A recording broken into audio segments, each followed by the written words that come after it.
Here's the unfortunate truth. You can do all the core work in the world, but if your alignment is off, you will only tighten the things that are already causing you pain, and you can miss your core completely. If you're looking for core work that is low impact, will build sustainable strength, feels safe for your body. You might even call it gentle or easy before you do it. Once you do it, you'll know it's quite fierce. You're in the right place. This is a tutorial, so you better understand the practices and the movements you'll be doing. Without understanding, you end up in that place where you're ratcheting all the wrong things and missing your core completely. So stick with me, the learning is worth it. And by the end of this episode, you'll know exactly what to do and what not to do to finally strengthen your core.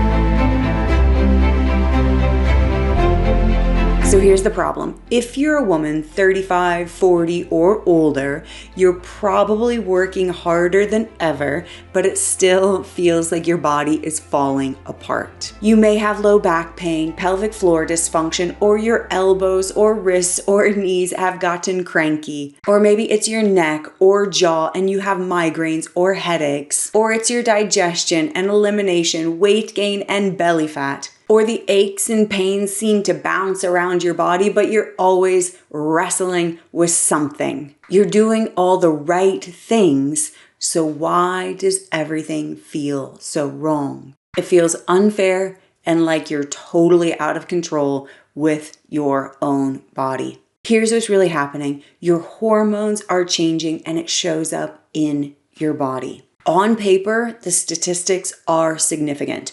When you're experiencing it, it is difficult to quantify or describe, especially around 40 and after estrogen declines, so does collagen production. You start losing muscle mass and bone density. What this means is your body has less spring. It's less forgiving. You don't have as much wiggle room with your misalignments. You need precision and routine maintenance, especially for your core, because your core provides the inner strength and stability that ripples throughout your body, including your joints, your posture, and even your nervous system. And here's the great news. Deep core does not require crunches, kegels, gripping, squeezing, clenching. In fact, it will ask you to release all of that and find connection, find strength through alignment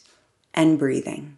And that's what I'm going to teach you today. What alignment principles to release and let go of, and what to do instead. What will really work for a woman's body, especially over 40. I'll teach you how to have better posture and deep core strength by stacking your bones, and I'll give you a 5 muscle formula to do it. Then you'll learn how to turn on the engine of your core through your breathing, so it's a strength that's with you all the time, and it happens through the rhythm of respiratory diaphragm and pelvic floor. Last, and my favorite, you'll learn why this internal strength is so important for your nervous system.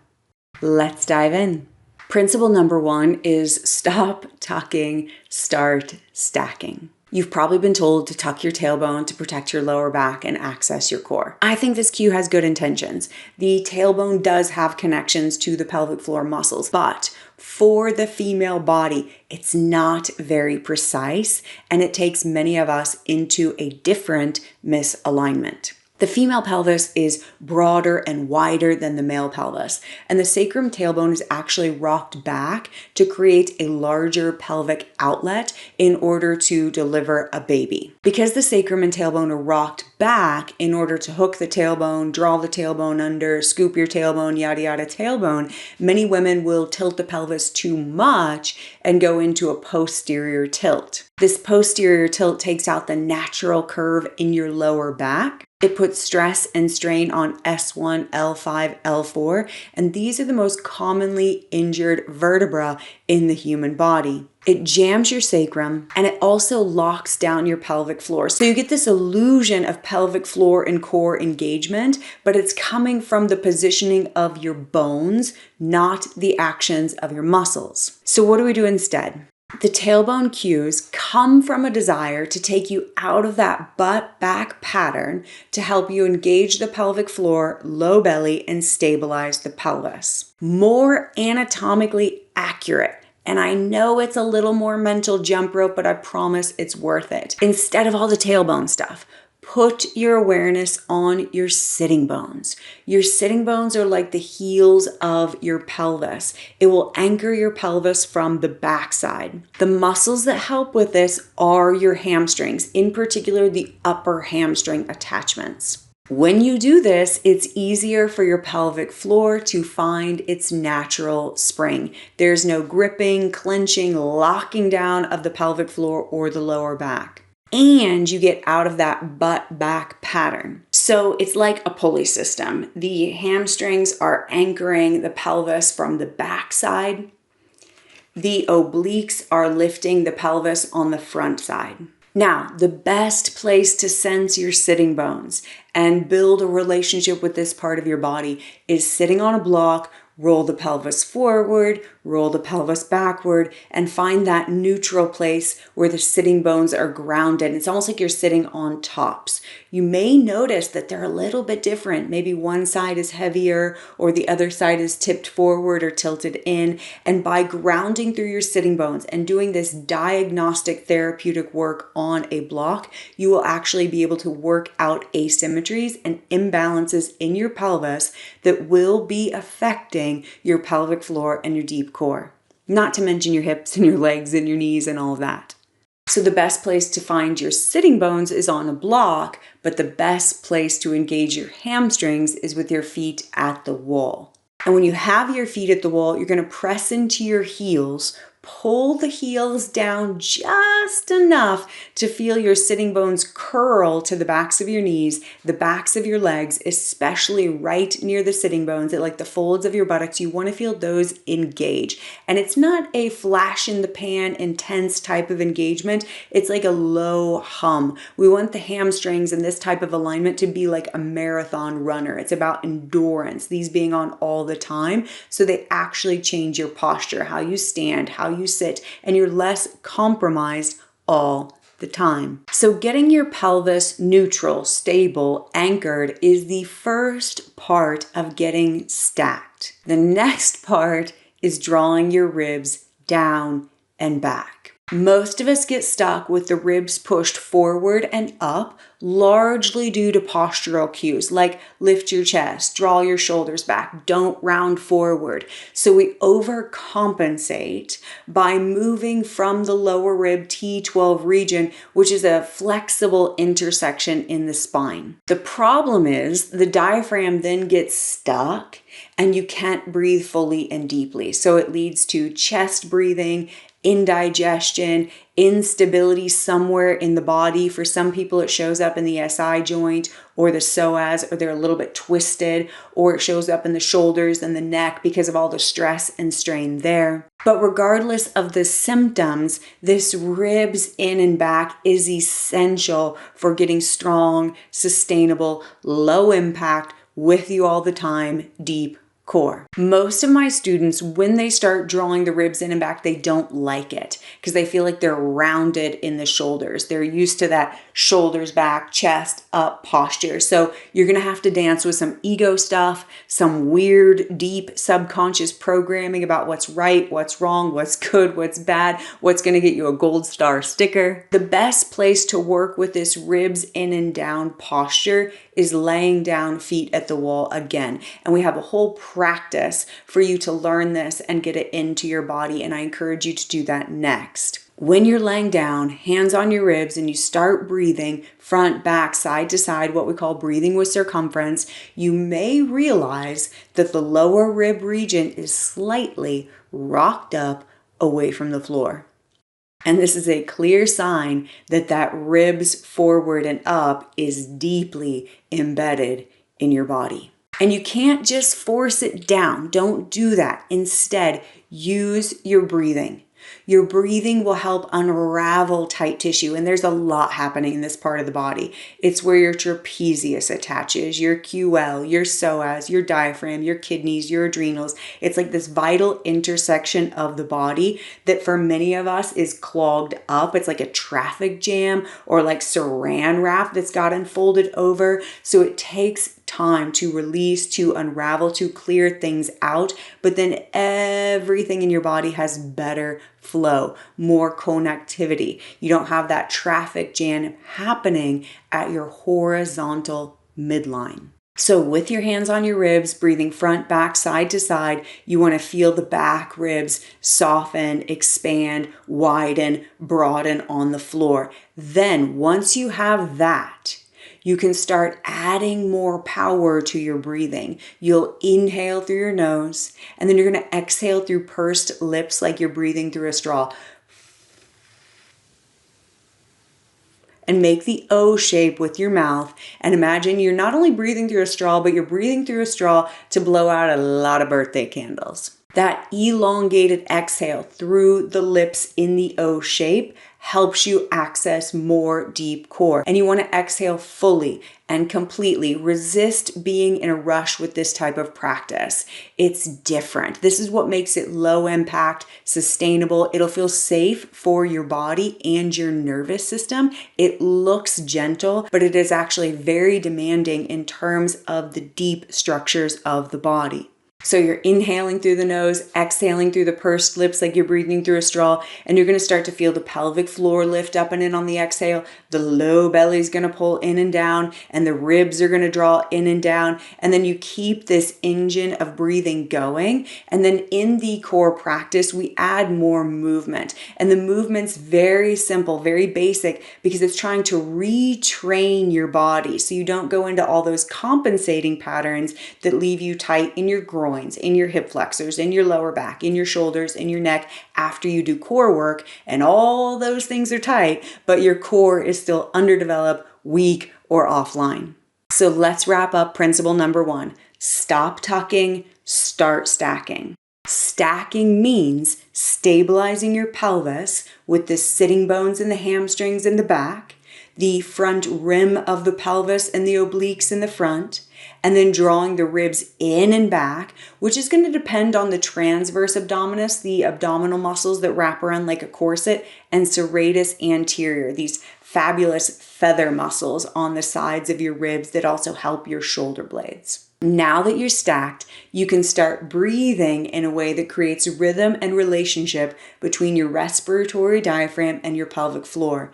This relationship develops intra-abdominal pressure, a core stability that ripples out through your body. What'll get in the way of all that goodness are old, outdated cues that you and I have gotten since we were little kids, especially cues like pull your belly up and in, hollow out your abdomen, Uddiyana Bandha, lock the diaphragm so it can't move fully and freely, and then you completely miss the intra-abdominal pressure you need for stability. And this is why you can do all the core work in the world and not get what you need. So let's break it down and get crystal clear so you finally get out of those old patterns of sucking in, bracing, gripping, and into a place of breathing for core strength and stability. So your pelvis is stable, your ribs are in and down, and then your diaphragm is your muscle of breathing.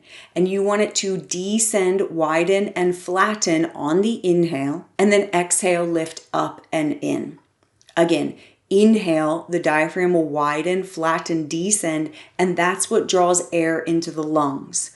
On the exhale, it lifts up and in. That's its resting position. So you're not going to feel a lot of muscular engagement during the exhale in terms of the diaphragm. You will in the ribs and the intercostals and the abdominals. It's during the inhale that the diaphragm is active. Again, it's an inhale to widen, flatten, descend.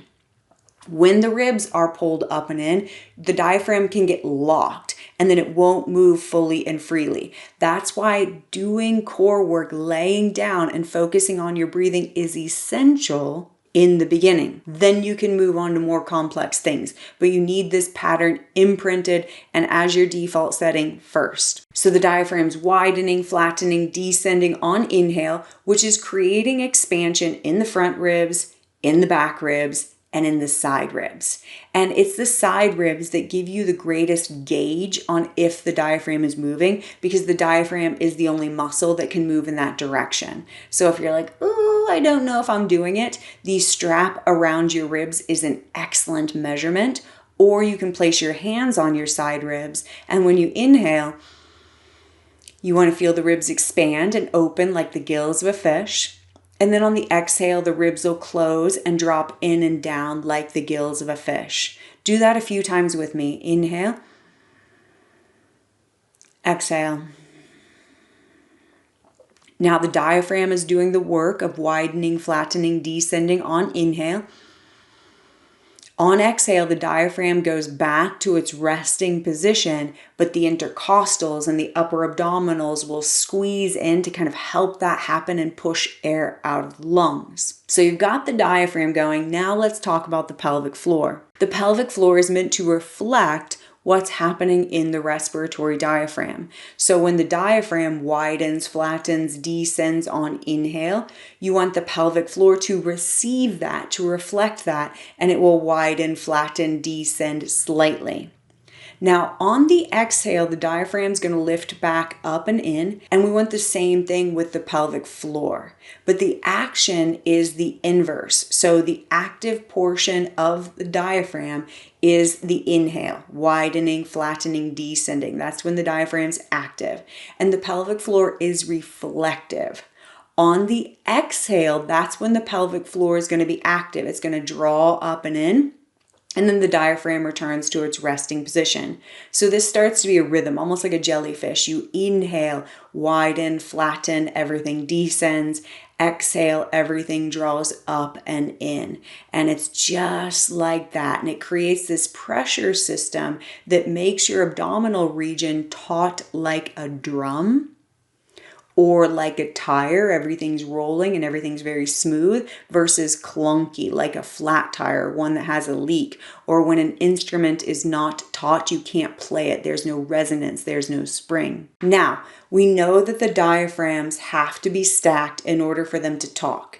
And that's why the stacking of the bones is essential, because if the ribs are forward and the butt is back, the diaphragms can't talk. They miss each other. And that's why you miss the intra-abdominal pressure. So no matter how many crunches or kegels or abdominal workouts you do, you never feel strong and steady in the core of your body. To make this a little bit easier and clearer, I'm going to give you a 5 muscle formula. I learned this from Matt Phippen of Movement Method to get the bones stacked so the diaphragms can talk. Here are the 5 muscles: hamstrings, adductors, obliques, transverse abdominis, serratus anterior. Let me tell you how they help you. Hamstrings anchor the pelvis in the back through the sitting bones. The adductors help, and the adductors help the pelvic floor have its natural spring. The obliques lift the front of the pelvis up and engage the side wall abdominals. The transverse abdominis wraps around like a corset, and it helps draw the front ribs in and down. Serratus anterior helps pull the ribs in and back. So you use those 5 muscles to stack your bones so the diaphragms have their natural rhythm and relationship, and you generate the core you've been looking for through your breathing. Isn't that amazing? You may need to do some strengthening. I had to do a tremendous amount of strengthening for my hamstrings, especially after all the years of stretching them in yoga asana. You may also need to develop your inner thighs or your obliques or transverse abdominis. I find the muscle group that is weakest in the yoga community is serratus anterior. We just don't do a lot of work with these muscles. They're also smaller and harder to access. Bands on your arms during things like chaturanga, sphinx, core work help immensely. When these 5 muscles are strong and smart, the alignment of stacking your pelvis and your rib cage comes more naturally and easily, and then your breathing has its rhythm, and you don't even need to think about core workouts anymore. Core is something that is happening all the time. And that takes us to point number 3, stop chasing abs, start building a pressure system.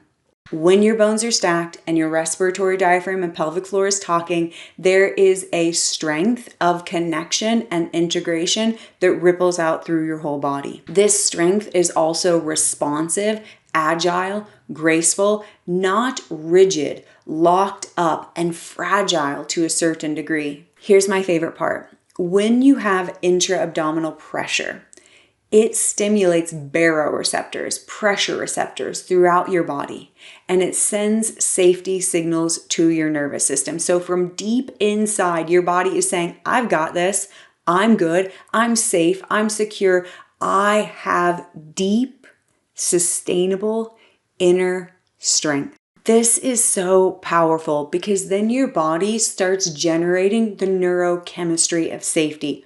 Cortisol drops, you're less hypervigilant, less on alert. Your energy returns, your confidence comes back, you feel more clear-headed. To take this even farther, when the alignment of your bones allows your respiratory diaphragm to move freely and fully, and you have this pressure system going, it's like every pressure system in the body works better. This includes your digestion and your lymphatic system, but even your heart rate. So the impacts are vast, and I know you're here to get more information on your core, and everything will get you there. And I want you to watch the impact on your nervous system, your sense of inner strength and stability, your confidence and clarity too. So let's wrap up. You will not find core through tucking or bracing or engaging or gripping or sucking or even abdominals. You find core through stacking your bones, establishing the natural rhythm of respiratory diaphragm, pelvic floor through your breathing, and then generating a pressure system that sends safety and stability and strength throughout your whole body. It sounds simple, and it is to a certain degree. It's actually how your body was meant to be. What's tricky is all the compensating patterns, bad habits, and programming we wrestle with, like moving your thighs back, tucking your tailbone down, lifting your chest up, shoulders back. All of those put us in that butt back, ribs forward pattern where our respiratory diaphragm and pelvic floor can't talk. They can't establish the rhythm and relationship and pressure system we need. So you stack your bones, stack your pelvis, stack your rib cage, get the rhythm going between respiratory diaphragm and pelvic floor, and then you'll have all the pressure, all the support, all the strength you need. It is very important to understand these principles, to know what your body needs to get the core you've been seeking. It is equally important to practice it, to get it in your body, to unravel those compensating patterns, to feel it so you can have it all the time. So this tutorial has some companion videos. A tutorial with more on finding your deep core, and a practice where you'll put all of these principles into your body. And if you want me to help you figure this out in your own body, I take 2 clients every quarter for one-on-one mentorship. Use the link below to schedule a call. Even if we don't work together, I'm happy to jump on a call with you and help you figure this out. Thank you for being here. Thank you for watching. I'll see you soon.